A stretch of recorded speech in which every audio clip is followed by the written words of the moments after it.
Let's talk about things that you should say to a widow. This is a highly requested video. A lot of people ask me about what they should say to someone that has lost a spouse. So I will tell you what I think you should say to a widow or widower. The first one is short and sweet, and it's just giving your condolences and saying, I'm sorry.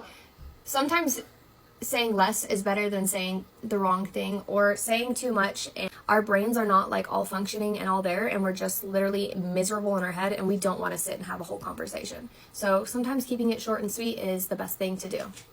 The next one I would say is to just tell the widow or widower stories about the person. If you know them personally, telling them a story about that person that they've lost, or a story about that person and, him talking about the person that's still here. Like when people came up to me and told me things like, your husband talked about you all the time, or a funny story, or your husband loved you so much, he always told me how much he loved you and loved his family. Like those kind of things mean the absolute world as a widow or widower. Do not be afraid to say their name.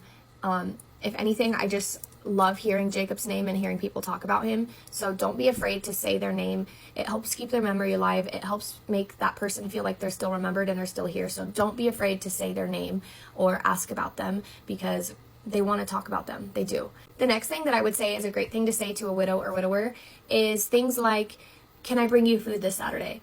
Can I take your kids to the park with my kids this Saturday?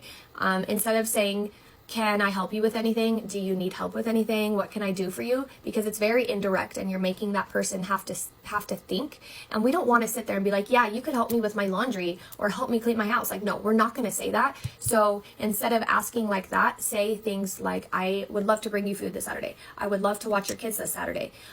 Invite them out places. Don't annihilate them or assume that because you think they're sad they don't want to do things. Invite them and let them say no. This last one is a little bit difficult, but a lot of people like to relate to someone that has lost someone. So they'll say something like, I lost my spouse, or I lost my son. I know how you feel. And I do not feel like that is the best thing to say, especially in the beginning. There's a time and a place, and you kind of just have to read the room.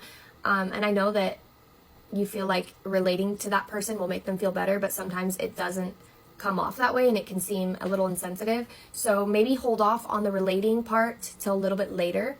And yeah.